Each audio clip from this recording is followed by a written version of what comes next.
today. I'm so happy that you joined us. My name is Sue Janzen. I'm excited. I always like bring people back because we could carry on our conversation. So today we have the privilege of welcoming a truly remarkable individual, and her name is Patricia Muir.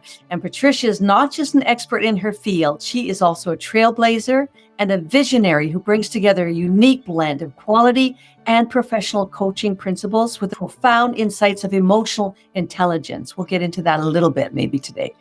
So Patricia is a champion of personal and professional excellence, and she fosters growth for women, business owners, and executives.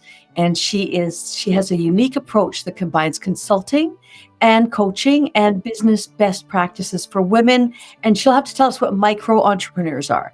She founded Maestro Quality over 3 decades ago, and like an orchestra's maestro, she harmonizes business standards, best practices, and emotional intelligence to support business growth without the burnout. Following her experience with cancer a few years ago, she launched the Thrive program, dedicated to helping women to return to work and excel in their lives and their profession after cancer. Patricia is also developed and launched the Executive Encore for women approaching the crossroads of moving into their 60s, 70s, and beyond, just seeking fulfillment in life, work, and their best life. Today, we're focusing in on, no matter what your age and stage in life, we're focusing in on self-trust versus self-confidence. Patricia's going to just dive right into that for us, and we want to hear all her wisdom. So welcome, Patricia. Thank you, Susan. It's always great when we have a chat. It is. We have fun. We don't want to tell people how much fun we have prior. We dive into the show and be professional here now.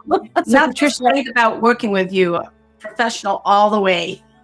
That's what we do. We take this very seriously, but we do like to have fun too, a little bit. So I'm going to put the camera and focus on you right now. So Patricia, just share a little bit about you as well that maybe I didn't share. And then we're going to dive right into that self-trust and self-confidence. Mm-hmm. We want to know the difference and what you found, because I know that you're an expert in that area. Mm-hmm. Thank you, Susan. It's interesting, the words that we use often evolve as we live longer lives, which is a good thing because we start to be a little more discerning about what words we use to either motivate ourselves or to inspire ourselves, or even how we show up in the world, right? So this is what I've been looking at for the last 30 years is I love words and I love writing, and the work that I do gives me the chance to research and really understand some of those words, especially the ones that come up in myths. MYTH. Yeah. Because these myths have had a profound effect on women through their different stages of life. And as we grow older, although I don't like using that word older, but as we do evolve, our life evolves and gives us more experiences that we can take a look at what's next in our life, right? Mm-hmm. Especially, I work with women such as yourself that have had amazing careers, like maybe 1, maybe 2, maybe 3, or multiple careers. And through those careers, they have developed a lot of, not just knowledge, but a lot of wisdom. And I think it's time that we valued that wisdom, not necessarily get validation from outside for it, but for us ourselves to actually value what we have accumulated over the last 30, 40, 50 years. Mm. And we're not ready to let go of that. We've invested a lot of time. That's my life right now, is ensuring that women, as they live longer, appreciate that they don't have to just give in to that when someone asks them, are you ready to retire yet? Like, I get that all the time. And I said, what is that for me? It's certainly not what it was for my parents. Mm-hmm. It's certainly not what I want for myself. So I stay away from the word retirement. There's where I'm very discerning about what words I use. I stay away from aging and old age and things like that, because all that kind of language, just I notice with people when they use that kind of language, they internalize the fact that they're not able to do what they were able to do in the past, which is unreasonable to think that you could anyway. Even when you're 20, you couldn't do what you did when you were 6. So why We don't want to anymore. We're wiser than that. Yeah. So my life is about looking at language, and especially the language that women use to inspire themselves rather than giving themselves more hard knocks that they have to try to get over, right? Mhm. And also to help them with the responses that they need to make sometimes when people are putting them in a stereotype Yeah. and saying basically, when are you going to retire? And when that was first asked to me about, I think that was probably about 15 years ago now, by someone that I worked with when I was in my 30s, he had retired. He was walking the mall with other people, and I was dressed for business. And he said, "Aren't you retired yet?" And I thought to myself, why would I take someone else's validation of what they think I should be doing right now? And that was when I created Executive Encore, because I want to give women a voice and to validate their choice, because Awesome. women can have their own choice. They still look at all the choices, but they need to be the final decision maker. For in business, if you own your own business, you have to be the final decision maker, but you do have input from other people. But You can't wait for people to actually act. In social settings, they don't actually say to you, "Oh, what are you up to? What are you doing? What's your job? Like, where do you work?" Or it's like they don't even ask you a question. It's like to help so that you can share all the great things you're doing. So you have to do it for yourself, is what I'm finding. yeah, so this is a great platform for that, right? And the more people, more shows that we have that actually bring out that voice, women who have had these multiple careers and are not ready to sit on the porch on a rocking chair, right? Whatever retirement means, I guess we all have that concept in our brain as we were little, and especially the 50s and the 60s. It just meant like a rocking chair and this dog on the porch, and and then you can't hear and you can't, a lot of really negative connotations that Most go with that. So we have to reinvent that for people and for our own selves. But I do get the feeling sometimes like I wish somebody would, even our kids would say, "Hey, what are you up to? You're amazing. What have you been doing lately?" So I can just brag about myself and say, "These are all the things I'm doing." And it's so great. But no, they don't even ask you anymore. It's as if, "Oh yeah, you're old. You don't do anything all day." I don't know what they're thinking, but you know what? They're going to be, those 30, 40 somethings are going to be there someday. And they're going to feel, I'm hoping that they're going to feel bad about not paying attention to how active and valuable we are at this stage. I truly believe that. And how we view life around us and the world around us as well. Like, I find that our language changes as well. We find more things that are awesome. Going for a walk is an awesome walk. I went for a walk on a beach with my father-in-law a couple of weeks ago, and the two of us just said, "Wow, this is beautiful. We said, this is awesome," right? I use the word magic because I get that from my dad. I remember him saying, "Life's magic." So it's a much better way of looking at things. Like, I know you talk about being happy, but what makes you happy is actually acknowledging that there's magic in the world and there's wow in the world, and taking advantage of those times rather than thinking, "Oh, I can't do this because I can't walk up that hill," or it's defeating, really. I worked with executives and CEOs in particular at big corporations for several years in helping to prepare for what was next after their corporate life. And we did call it retirement. What's next in retirement? Many of them said, "I am not even thinking about that because I've got this status of I'm a CEO and I have people who depend on me and things like that." And they said, "I have no intention of retiring."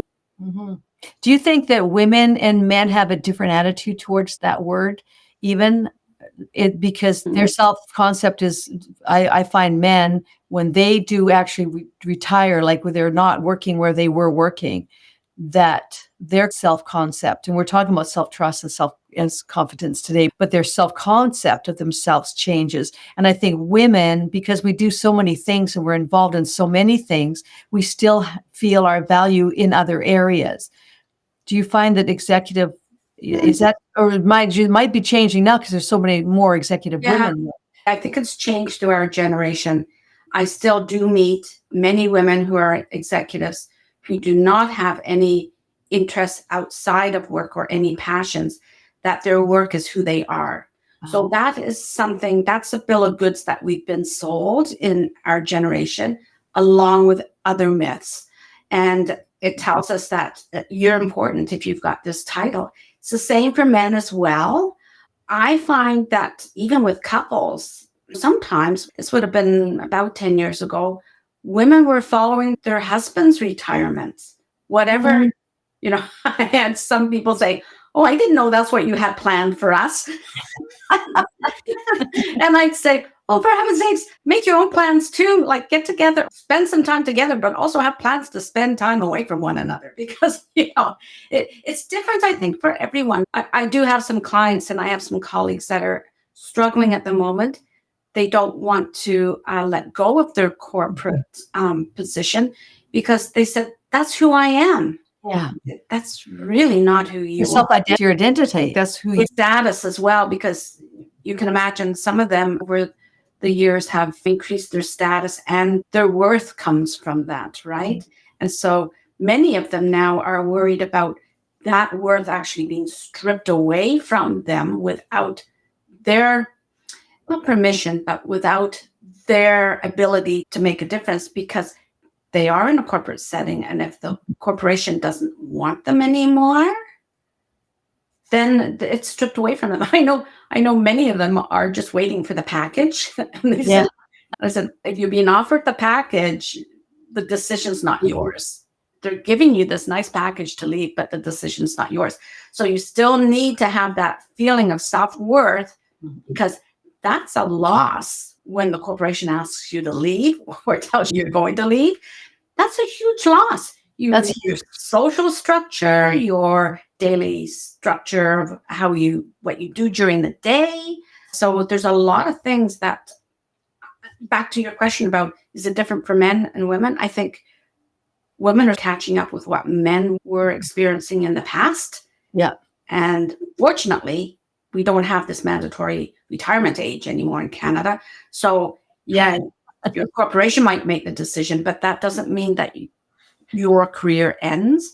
You find other ways of using all that knowledge and wisdom in another venture. That's the trick, is finding that really special, that little passion that you've always wanted to do, things that you maybe put off all those years, Exactly. and that you could take up. So tell us about the self-trust and because I talk a lot about on this show about self-confidence on camera. So talking about executives and women entrepreneurs and coaches and maybe authors who just, that light comes on the camera and they just get that freeze or flight state.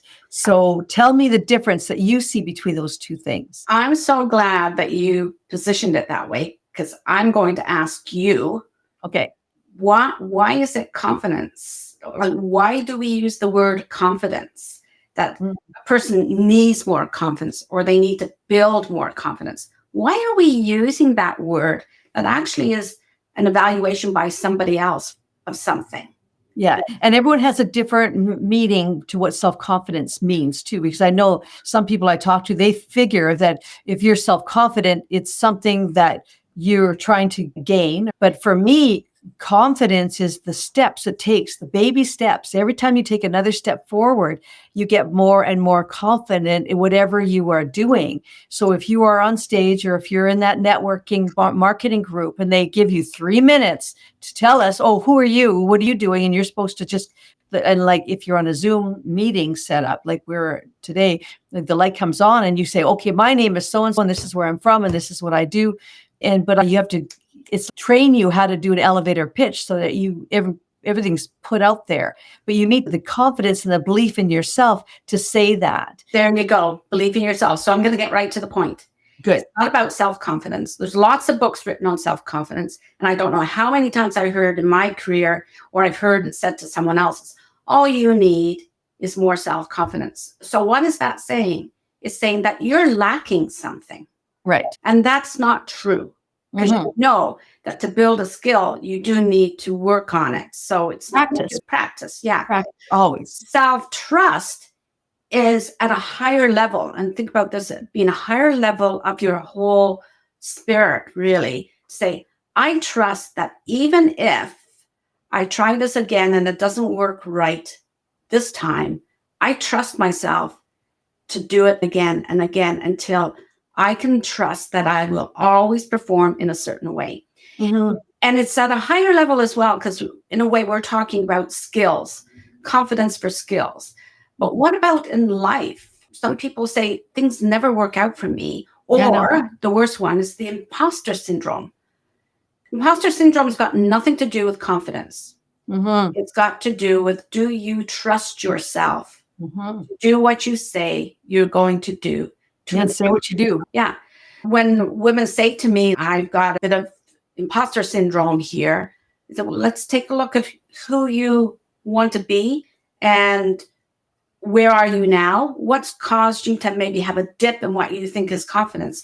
Really what it is, it's a dip in your self-trust. You don't trust. Yeah, I think the belief in yourself. I've been in situations where people will just stick a mic in my mouth and start asking me questions, and I don't have a clue what I'm going to say. Like, I don't even to prepare in your mind your thoughts. But I've had that situation where something happens to me and then my mouth opens and stuff comes out. It's like I have to go back to a replay if it was a TV show or whatever, just to say, what the heck did I even say? But I do have that trust and that belief. Yeah. But it is a trust in my own self. Somebody says, oh, come on up and sing a song. I'm like, okay. And I just know I can pull this. I can do this. That's it. You can pull it off.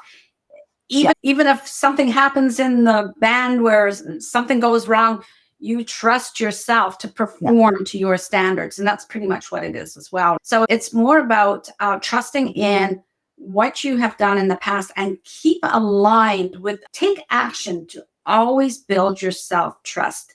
It's like a bank account, right? The more you deposit, the more investment that you put in there, more comfortable that you feel with your ability to do whatever for financial flexibility or whatever. So it's similar to that, but it's also, we've been affected by our social relationships, like our social relationships reflect the strength of our connections, which is very important as we live longer. And there's social, economical, ecological elements that position us in a broader context. So this is why I'm talking about self-trust rather than self-confidence. Self-confidence is just repeating something until I'm good at that skill. Okay. Then what? Self-trust, I can convert that over to, I'm going to try something new now. And I trust myself that if I put time and effort into this, I will be able to make some progress. I may not be able to have a voice like Susan, but I trust that whatever I do, I will enjoy it for one thing. I'll have some fun with it. And going back to what you were saying about having the mic put in front of you, you very much trust yourself. No matter what, you're going to, even if you do say something that's not appropriate, you'll recover. It's not the end of the world. And so I think it's really important for us to cultivate self-trust. We can do that by setting a foundation for ourselves. This is what my coaching is about. And of course, setting boundaries, because we can't trust ourselves if we accept input from so many people and we waffle on it, right? That means we're not trusting our own judgment. That's the worst. And it's about planting seeds of affirmation, purposefulness, and self-awareness. So we can nurture, it's like a garden. We can nurture and shelter our self-trust, protect it from harsh conditions or other people telling us that all you need is a little more confidence, Susan, and you'll be able to do this. I put that sort of thing out. Yeah. I don't listen to that anymore. Who are they to say I'm not confident, right? Yeah, it does give like negative connotation. And being comfortable, like you said, that word comfortable for me is coming up a lot lately. And it's just honestly feeling comfortable. This is okay. This is good. And being in a space, this is nice. I am comfortable. It's like a cozy blanket. I can deal with this. This is something positive for me and I can make it work, whatever it is. And it's just having that self-love too. That's a sense of self love, where you know, like you're loving yourself and you're trusting that you can do whatever it is, and just having that comfortableness with your own self. That there's self-regard. It's how you feel about yourself, regardless of any flaws that you have, regardless of anything that happens, you still maintain a strong self-regard. And that self-regard can often be affected by other things in our lives, especially input from other people that really don't deserve an opportunity to give that input. Like, they haven't earned it from us. But it's actually, when you talk about the imposter syndrome, why do these women think they're imposters? It's because they've listened to all these stories about that you're not as good as you are, or they say, oh, you're good enough. I don't believe in this good enough. You are good. In fact, you are great. And it's not a false sense of who you are. But if you, going back to what you're saying, if you don't love yourself, if you don't have high self-regard, then you're going to allow all these weeds to come into your life, into your garden, that are just going to take over. They can kill you. They could cause your end if you let it. You could.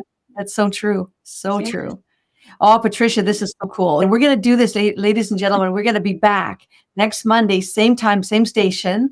And we're going to I want to go a little bit deeper into this, because this is something that I think we need to just, if we can, and Patricia's a great person to tackle this with. So I really appreciate her. And I want, Patricia, thank you for being here today. And I'm only just cutting us off now because I do like a TEDx model. So that's the time that I have for today for us. But I know that I'm hoping, if this is just tweaking a few things with anybody out there, and you have an idea and you want to know more, please, in the comments, just type your question, and I promise, we will find it. I will address it personally and privately. Well, not privately on Facebook, but I'll personally address it with Patricia next Monday. So and self-love, and we're just going to put it all out there. Hope that we need you to communicate with us, though, so we have something to say to you. So we want to make this a two-way street. So please join us next Monday. Bring your questions and type them in right after this show if you like, right away. And I promise we'll bring those up and address those next week, okay? So everybody, and Patricia especially, thank you. You're always a beautiful guest. I appreciate you so much. My pleasure. And we'll see you all next Monday. Be here. Okay, let's talk more about this. Let's even go deeper. I'd love that. Patricia and I both agreed to do this like a series, like at least 2 in a row, so that we can carry on this conversation and go a little bit deeper. So let's do that together. So please tune in, go to Living and Loving Each Day, or Patricia's website is also there. So thank you so much, everybody, for being here. Take care. Bye-bye.